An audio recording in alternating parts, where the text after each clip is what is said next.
हमने हमेशा सुना है कि पांडव धर्म के पक्ष में थे और कौरव अधर्म के, लेकिन एक सच ऐसा भी है जो पूरी कहानी उलट देता है। स्वर्ग में दुर्योधन और पांडवों को नर्क के दर्शन। तो क्या महाभारत उतनी सरल है जितनी हमें बताई गई, या फिर महर्षि व्यास हमें कुछ और दिखाना चाहते थे?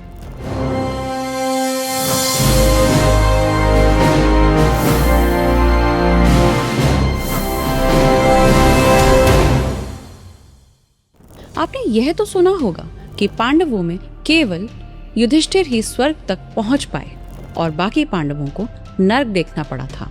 लेकिन क्या आपको ये पता है कि 100 के 100 कौरव, जिनमें दुर्योधन भी शामिल था, उन्हें स्वर्ग मिला था? हैरान करने वाली बात है ना। जिन्होंने पूरा जीवन अधर्म के साथ खड़े होकर जिया, उन्हें स्वर्ग, और जो धर्म के मार्ग पर चले, उन्हें नर्क। यह कोई लोक कथा नहीं है। Famous translator KM. गांगुली की द महाभारत की 18th बुक के स्वर्गारोहण पर्व के शुरुआती सेक्शंस में यह दृश्य साफ वर्णित है। तो क्या महाभारत वो कहानी नहीं है जो हमें बचपन में बताई गई, या फिर व्यास जी हमें कुछ और समझाना चाहते थे? शायद यहीं से शुरू होता है महाभारत का सबसे अनकंफर्टेबल क्वेश्चन। क्या धर्म वही होता है जो हम सोचते हैं कि सही है, या फिर जो हम अपने कर्मों से जीते हैं?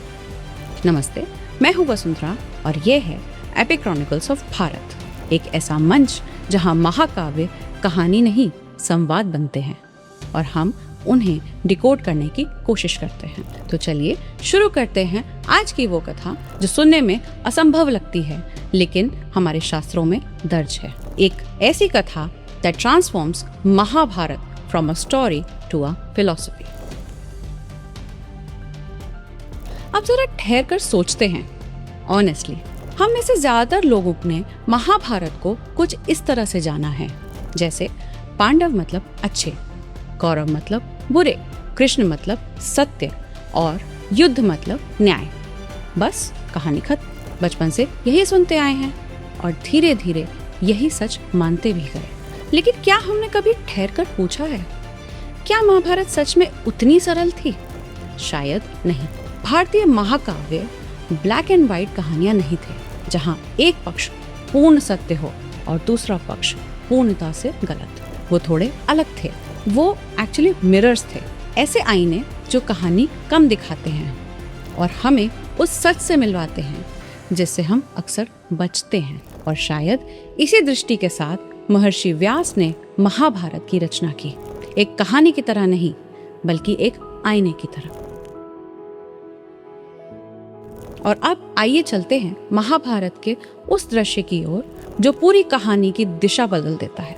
युद्ध समाप्त हो चुका है, धर्म की जीत मानी जा चुकी है और अब युधिष्ठिर स्वर्ग पहुंचते हैं। लेकिन स्वर्ग में जो दिखता है वो सब उलट देता है। दुर्योधन स्वर्ग में और पांडव नर्क में। यही महाभारत कहानी नहीं रहती, प्रश्न बन जाती। आखिर क्या कारण थे जिसके चलते कौरवों को स्वर्ग मिला और पांडवों को नर्क का अनुभव करना पड़ा? यही वह मोड़ है जहां महाभारत हमें चौंकाना शुरू करती है। आइए इसे समझते हैं। एक ट्रेडिशनल अप्रोच के अकॉर्डिंग कौरवों को स्वर्ग इसलिए मिला क्योंकि उनकी मृत्यु कुरुक्षेत्र में हुई थी, और कुरुक्षेत्र सिर्फ युद्ध भूमि नहीं थी, धर्म क्षेत्र था। श्रीमद् भगवद गीता की स्टार्टिंग में ही कुरुक्षेत्र को धर्म क्षेत्र बताया गया है और शास्त्रों में यह अंकित है कि धर्म भूमि पर प्राण त्यागना उच्च लोगों का मार्ग माना जाता है। यानी मृत्यु की भूमि पवित्र थी और कॉन्टेक्स्ट ऑफ डेथ भी। महाभारत का युद्ध साधारण नहीं माना गया है, इसे कहा गया है धर्म युद्ध। एक ऐसा युद्ध जहां दोनों पक्ष अपने अपने धर्म की व्याख्या से लड़ते हैं।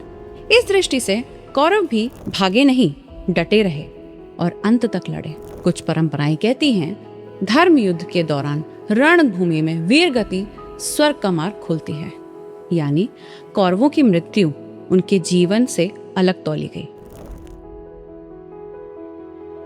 कुछ फिलोसॉफिकल इंटरप्रिटेशंस यह भी कहती हैं कि दुर्योधन और बाकी कौरव अपने कर्मों का फल जीवन में ही भोग चुके थे। अपमान, हानि, विनाश सब यही देख लिया था, तो स्वर्ग रिवॉर्ड नहीं था, वह शायद एक कार्मिक क्लोजर था, एक संतुलन। महाभारत के अनुवादक विवेक देव रॉय यह संकेत देते हैं कि इस ग्रंथ में कर्म का इवैल्यूएशन सिर्फ जीवन से नहीं, मृत्यु के संदर्भ में भी होता है। इसके अलावा माइथोलॉजिस्ट देवदत्त पटनायक कहते हैं कि Indian epics simple reward punishment stories नहीं हैं। यहाँ स्वर्ग और नर्क मॉरल लेबल्स नहीं, कार्मिक स्टेट्स हैं। सिंपल भाषा में समझें तो स्वर्ग और नर्क कोई अलग दुनिया नहीं है, वे बस हमारे कर्मों का नतीजा हैं। हम जैसा करते हैं वैसा ही महसूस करते हैं।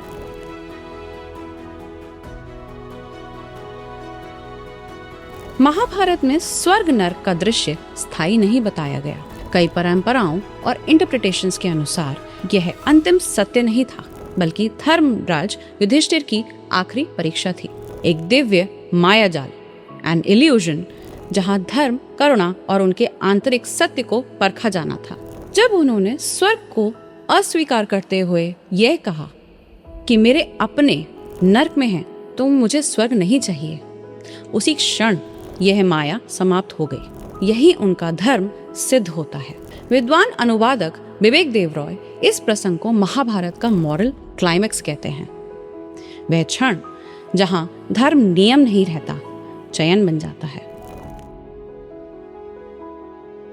लेकिन एक असहज सच यह भी है कि पांडव धर्म के पक्ष में तो थे, पर निर्दोष नहीं थे। द्रोण के लिए असत्य, कर्ण के साथ नियम भंग, द्रौपदी के अपमान पर मौन।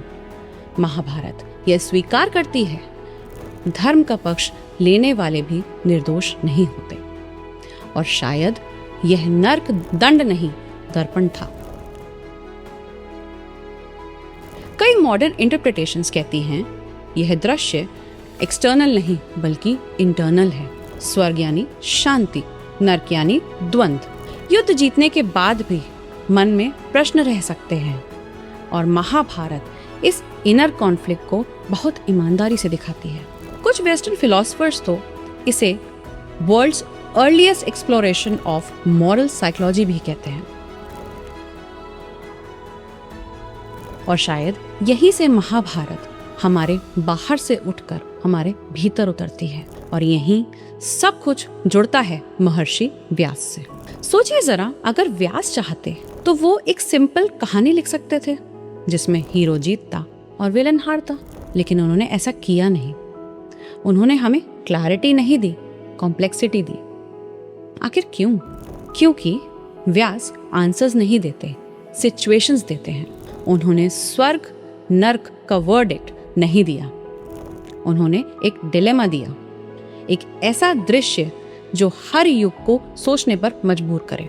व्यास का सवाल इतिहास के लिए नहीं बल्कि हमारे लिए था। उन्होंने युद्ध नहीं लिखा, उन्होंने मानव मन लिखा। कुरुक्षेत्र सिर्फ एक मैदान नहीं था, एक मेटाफर था। हर युग का अपना कुरुक्षेत्र होता है, और हर इंसान के भीतर भी, जहाँ सही बनाम आसान, सत्य बनाम सुविधा और जीत बनाम शांति हर दिन टकराते हैं। और शायद आज भी व्यास हमसे यही पूछते हैं, जब सही और गलत इतने साफ ना हो तो हम अपने जीवन में धर्म को पहचानेंगे कैसे? अगर कोई ताली ना बजाए, कोई स्वर्ग ना मिले, तो क्या हम फिर भी सही रास्ता चुनेंगे? शायद यही महाभारत का अंत नहीं, उसकी शुरुआत है हमारे भीतर। यही कारण है कि महाभारत आज भी रेलेवेंट है, क्योंकि हम रामायण जैसी सरल दुनिया में नहीं रहते, बल्कि महाभारत जैसी जटिल दुनिया में जीते हैं, जहां कॉर्पोरेट्स में ग्रोथ वर्सेस एथिक्स, रिश्तों में ट्रूथ वर्सेस पीस, और जीवन में सक्सेस वर्सेस कॉन्शियस, हर जगह ग्रे जोन्स हैं। और शायद इसीलिए व्यास ने हमें कहानी नहीं, एक कंपास दिया, ताकि जब जिंदगी धुंधली लगे हम सही दिशा पहचान सके। एपिक क्रॉनिकल्स ऑफ भारत में हम अतीत को दोहराते नहीं, उससे संवाद करते हैं, क्योंकि हमारे महाकाव्य कहानियां नहीं हैं, चेतना के नक्शे हैं। और महाभारत एक ग्रंथ नहीं, एक अनंत प्रश्न है। तो अगली बार जब आप महाभारत सुने तो उसमें कौरव और पांडव मत खोजिए, खुद को खोजिए, क्योंकि शायद सबसे बड़ा कुरुक्षेत्र बाहर नहीं, हमारे भीतर होता है। और शायद आज भी महर्षि व्यास हमसे पूछ रहे हैं, अगर दुनिया आपकी कहानी ना जाने, अगर कोई स्वर्ग ना मिले, तो क्या आप फिर भी धर्म चुनेंगे या सिर्फ जीत? शायद यही महाभारत है और शायद हम सभी उसके पात्र। अगर ये दृष्टिकोण आपको सोचने पर मजबूर करे तो इसे उस व्यक्ति के साथ साझा करें जो सवाल करने से डरता नहीं है, क्योंकि महाकाव्य श्रद्धा से नहीं, संवाद से जीवित रहते हैं। कमेंट्स में मुझे जरूर बताइए कि महाभारत की कौन सी कहानी आपको सबसे ज्यादा सोचने पर मजबूर करती है। सब्सक्राइब कीजिए एपिक क्रॉनिकल्स ऑफ भारत को, जहां हम माइथोलॉजी को सिर्फ सुनते नहीं, उसे समझने की कोशिश करते हैं।